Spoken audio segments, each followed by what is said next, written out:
Good morning students, నేను మీ Ganesh sir. ఇక్కడ మనకి నవోదయ 6వ తరగతి ప్రవేశ పరీక్షలో ప్యాటర్న్ కంప్లీషన్లో మనకి మినిమంగా 4 క్వశ్చన్స్ అనేది మనకి ఇవ్వడం జరుగుతుంది. ఈ 4 క్వశ్చన్స్కి 5 మార్క్స్ కేటాయించడం జరిగింది. ఈ 5 మార్క్స్ మనం గెయిన్ చేయాలంటే కొన్ని మోడల్ క్వశ్చన్స్ అనేవి చేయాలి. ఇక్కడ ఇవ్వబడినటువంటి 26th క్వశ్చన్ చూసినట్టయితే మనకి ఇక్కడి నుంచి ఇక్కడికి ఒక 90 degrees రొటేట్ చేయడం జరిగింది. అంటే ఏం చేశాడు, ఇలా అంటే క్లాక్ వైజ్ డైరెక్షన్లో దీనిని ఈ ఫిగర్ని ఇలా తిప్పినట్టయితే మనకి ఈ విధంగా షేప్ వచ్చింది. ఈ ఫిగర్ని మళ్ళా 90 degrees క్లాక్ వైజ్ డైరెక్షన్లో తిప్పినట్టయితే ఈ విధంగా రావడం జరిగింది. దీన్ని మళ్ళా 90 degrees క్లాక్ వైజ్ డైరెక్షన్లో తిప్పినట్టయితే అంటే ఒక సర్కిల్ షేప్. ఇప్పుడు ఒక యారో ఈ విధంగా ఉందనుకున్నాం. ఈ యారోని 90 degrees తిప్పినట్టయితే ఈ విధంగా వస్తుంది క్లాక్ వైజ్ డైరెక్షన్లో, ఈ డైరెక్షన్లో. మళ్ళీ 90 degrees క్లాక్ వైజ్ డైరెక్షన్లో ఇలా తిప్పినట్టయితే ఈ విధంగా రావడం జరుగుతుంది. మళ్ళీ క్లాక్ వైజ్ డైరెక్షన్లో 90 degrees తిప్పినట్టయితే ఈ విధంగా రావడం జరుగుతుంది. అదే మాదిరిగా ఈ ఫిగర్ని మనము ఏం చేసామంటే 90 degrees తిప్పినట్టయితే ఈ ఫిగర్ వస్తుంది. ఇంకో 90 degrees మనం కంప్లీట్గా అంటే క్లాక్ వైజ్ డైరెక్షన్లో రొటేట్ చేసినట్టయితే ఈ విధంగా వస్తుంది. నెక్స్ట్ 90 degrees క్లాక్ వైజ్ డైరెక్షన్లో రొటేట్ చేసినట్టయితే మనకి ఈ విధంగా రావడం జరుగుతుంది. ఈ విధంగా రావడం జరుగుతుంది. అంటే ఇక్కడ ఈక్వల్గా ఉంది చూడండి కావాలంటే ఫిగర్స్. అలాంటప్పుడు ఇక్కడ కూడా ఈక్వల్గా ఫిగర్స్ రావడం జరుగుతుంది. అంటే మన ఆప్షన్ బి అనేది రైట్ ఆన్సర్ అవుతుంది. ఓకేనా? ఈ విధంగా మనము చాలా జాగ్రత్తగా కంపేర్ చేసుకోవాలన్నమాట. ఇక్కడ చూడండి, ఈ ఫిగరు ఈక్వల్గా ఉంది. అలాంటప్పుడు ఈ ఫిగర్ కూడా ఈక్వల్గా ఉండాలి. ఓకేనా? చూడండి కావాలంటే ఒకసారి బాగా గమనించినట్టయితే మనకి ఈ ఫిగరు ఈక్వల్గా ఉంది. అప్పుడు ఖచ్చితంగా ఈ ఫిగర్ అనేది ఈ ఫిగర్కి ఈక్వల్గా ఉండాలి. Okay, next question. ఇక్కడ ఉన్నటువంటి ప్యాటర్న్ కంప్లీట్ చేయాలంటే ఇక్కడ first line, second line, third line ఇలా ఈ విధంగా గీసుకోవాలి. నెక్స్ట్ అదేవిధంగా first line, second line, third line ఈ విధంగా ఇలా గీసుకోవాలి. గీసుకున్న తర్వాత ఇక్కడ ఇంటూ మార్క్ ఉంది ఇక్కడ.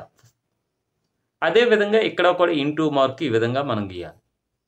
గీసిన తర్వాత ఇక్కడ వచ్చే ఈ క్వశ్చన్ మార్క్ ప్లేస్లో వచ్చిన ఫిగర్ అనేది మనకి ఎక్కడుందో ఐడెంటిఫై చేయాలి.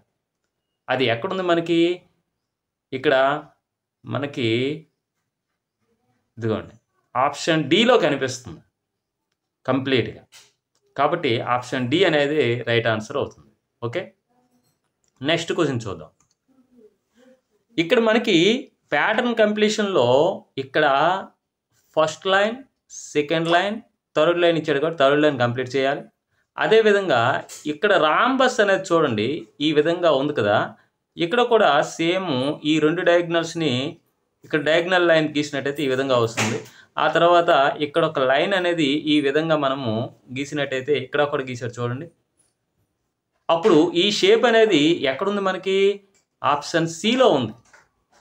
ఈ క్వశ్చన్ మార్క్ ప్లేస్లో ఉన్నటువంటి ఈ షేడెడ్ భాగం అనమాట. ఈ షేడెడ్ అంటే ఈ పార్ట్ అనమాట. ఈ పార్ట్ అనేది మనకి ఆప్షన్ సిలో ఉంది. కాబట్టి ఆ విధంగా ఇక్కడ కంప్లీట్ చేసిన తర్వాత ఇక్కడ ఏ విధంగా ఉందో ఇక్కడ ఐడెంటిఫై చేసుకోవాలి. చేసుకున్నట్టయితే చాలా ఈజీగా ప్యాటర్న్ కంప్లీషన్ అనేది మనం 4 మార్క్స్ అంటే 4 క్వశ్చన్స్ ఇస్తాడు. 4 క్వశ్చన్స్కి 5 మార్క్స్ అనేది చాలా ఈజీగా గెయిన్ చేయొచ్చు. ఓకే, ఈ విధంగా మనము మినిమం ఒక 150-200 క్వశ్చన్స్ ఇక్కడ మనం ప్రాక్టీస్ చేసినట్టయితే మన ఎగ్జామ్ హాల్లో చాలా ఈజీగా చేయగలుగుతాం. నెక్స్ట్ క్వశ్చన్ చూడండి. ఇక్కడ ఈ క్వశ్చన్లో ఇది ఒక మిర్రర్గా యూజ్ అవుతుందన్నమాట. ఇక్కడ మిర్రర్కి దగ్గరగా ఒక డాట్ సర్కిల్ ఉంది కాబట్టి ఇక్కడ కూడా మిర్రర్కి దగ్గరగా ఒక డాట్ సర్కిల్ ఉంది. ఇక్కడ మిర్రర్కి దగ్గరగా ఒక డాట్ సర్కిల్ ఉంది కాబట్టి ఖచ్చితంగా ఇక్కడ డాట్ సర్కిల్ ఉంటుంది. అదేవిధంగా ఇక్కడ మిర్రర్కి దూరంగా ఉంది కాబట్టి ఇక్కడ చూడండి ఈ విధమైన షేప్ అనేది మిర్రర్కి దూరంగా ఉంది. ఇక్కడ ఒక లైన్, ఇక్కడ ఒక లైన్ ఉంది. అదేవిధంగా ఇక్కడ కూడా సేమ్ అనమాట. మిర్రర్కి దూరంగా ఈ విధంగా ఒక లైన్ రావడం జరుగుతుంది. ఈ విధంగా ఒక 2 లైన్స్ ఈ విధంగా చేయడం జరుగుతుంది. ఈ విధంగా ఎక్కడుంది మనకి? ఈ క్వశ్చన్ మార్క్ ప్లేస్లో ఉన్న ఈ స్క్వేర్ అనేది ఎక్కడుంది? ఆప్షన్ బిలో ఉంది. కాబట్టి option B is right answer అవుతుంది. Next last question. ఇక్కడ చూడండి ఇదొక లైను, నెక్స్ట్ ఈ లైను. అంటే క్వశ్చన్ ఫిగర్లో మనము కంప్లీట్ చేయాలన్నమాట, ప్యాటర్న్ కంప్లీట్ చేయాలి. ఇక్కడ ఒక లైన్ వచ్చింది, ఓకే. ఇప్పుడు ప్రతి స్క్వేర్లో కూడా ఒక ఇంటూ ఉంది చూడండి, ఇక్కడ ఒక ఇంటూ కంప్లీట్ చేయండి.